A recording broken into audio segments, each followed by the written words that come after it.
Hello students, today we are going to start our new poem from the main textbook of English, Honeydew. The Ant and the Cricket from Aesop's Fables. The objectives of the poem are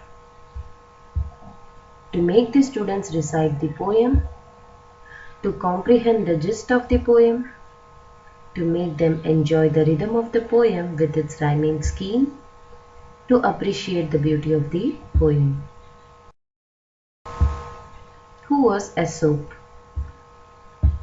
Aesop was a slave who lived in the 6th century BC in ancient Greece. He was a very smart, resourceful and inventive man who took themes and ideas from the folklore heritage, that is, culture and tradition, to create his works. Aesop's fables were not written in his lifetime, but passed on from mouth to mouth. Over time, other fables were credited to Aesop. Finally, a collection of 352 interesting and original works. Many of the tales were characterized by animals and inanimate objects that speak, solve problems, and generally have human characteristics.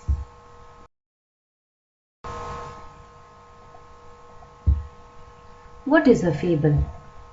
A fable is a story about animals that has a moral. There are some stories that has a moral, and some examples of the fable story are The Lion and the Mouse, Ant and the Grasshopper, and Hare and the Tortoise are some of the examples of a fable story. Before we move on to the poem, let us have a short introduction of the poem. This is a fable story, often with animals as characters, that conveys a moral. This poem is about an ant, and the cricket contains an idea of far-reaching significance which is as true of a four-legged cricket as of two-legged one. Surely you have seen a cricket that has two legs. First we will know about the ant and the cricket, and then we can move on to the fable. So first the cricket and then the ant.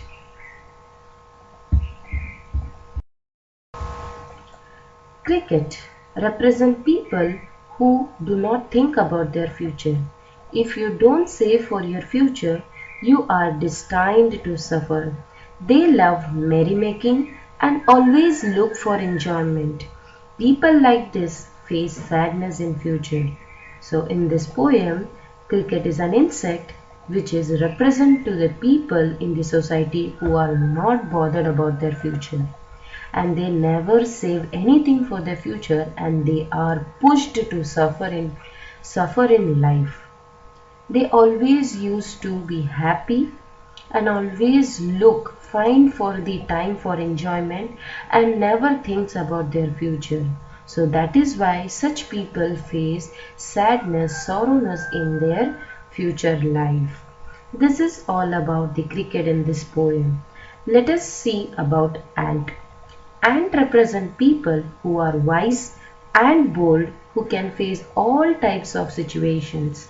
They are strong and mentally powerful. They are never anxious as they have planned for the future. They live happily and comfortably. So, in this poem, ant is represent to the people in the society who are very bold to face the challenges as well as the situations in their life, because they are mentally strong and powerful, that they never get anxious for the future because they have already planned about that in the favorable time, and they live a happy and comfortable life in future because they have saved something when they have about that. Because in future, if we think about the past, we cannot do anything. So for future, if we think in the present time, we can have our better life in future. So that is what ant is represent in the poem.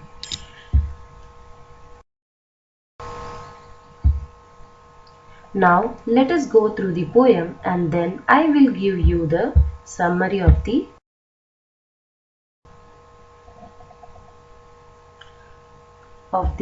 poem. Let us move on to the poem. There are 3 stanzas in this poem. Let us recite the first stanza of the poem. A silly young cricket, accustomed to sing through the warm sunny months of gay summer and spring, began to complain when he found that at home his cupboard was empty and winter was come, not a crumb to be found on the snow-covered ground. Not a flower could he see, not a leaf on a tree. Oh, what will become, says the cricket, of me?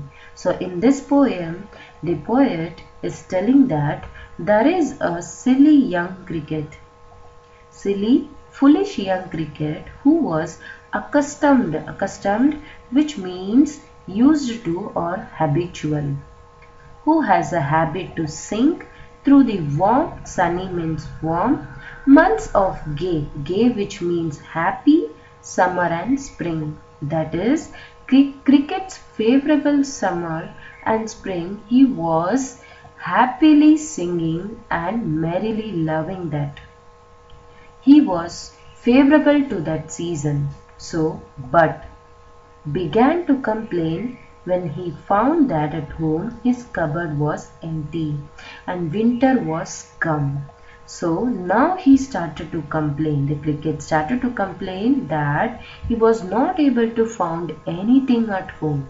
Even in his cupboard, that is almari, he saw that it was full of empty, and the winter season has come now, which is not suitable for the cricket to get anything to eat.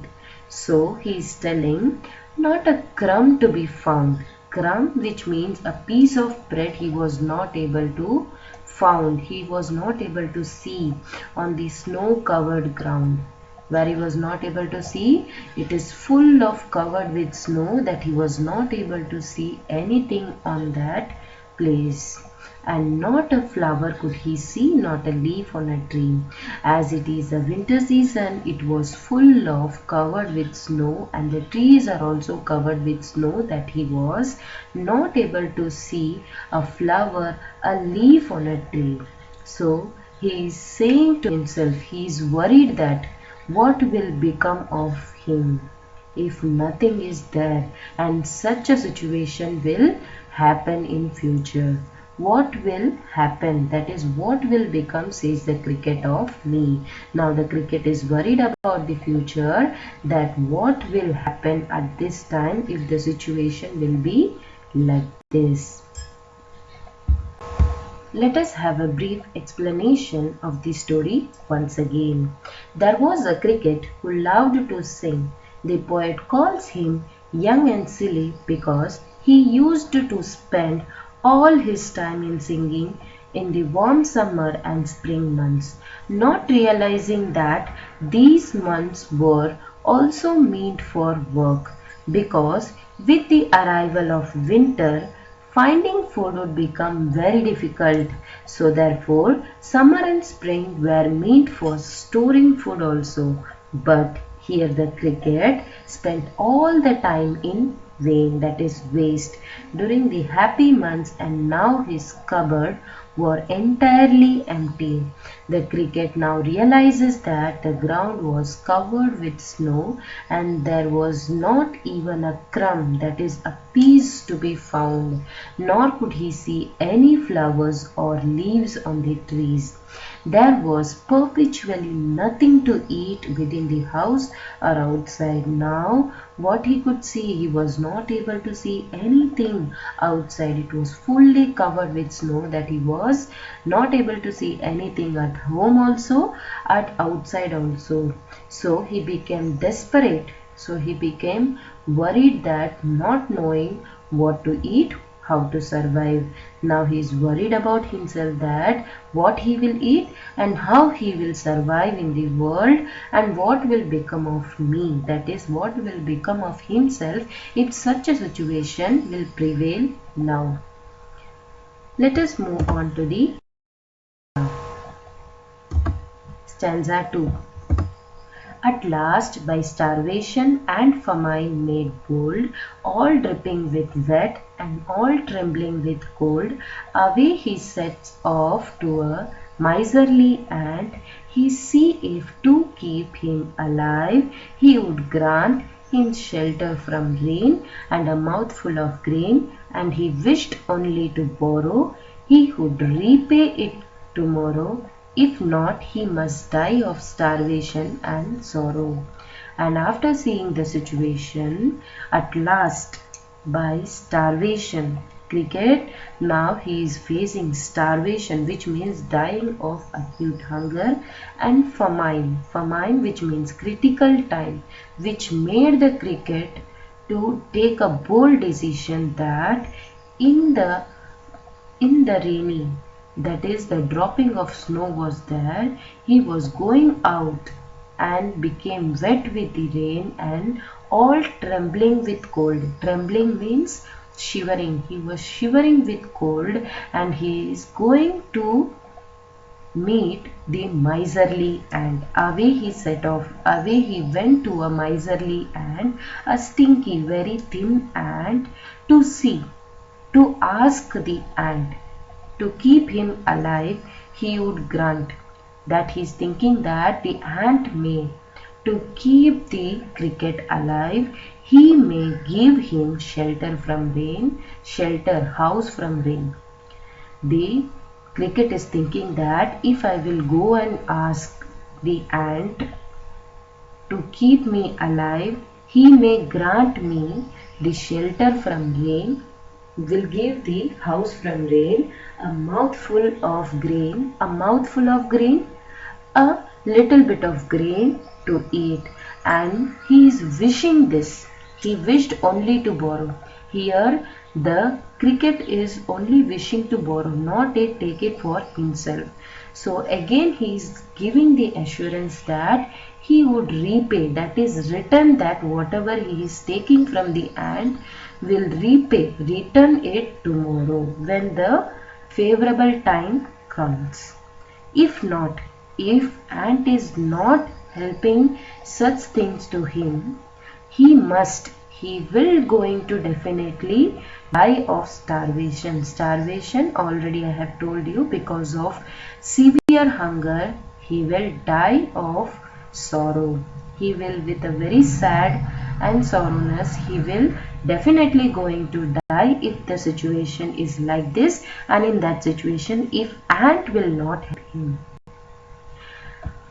Let us have a of the explanation of second stanza in detail.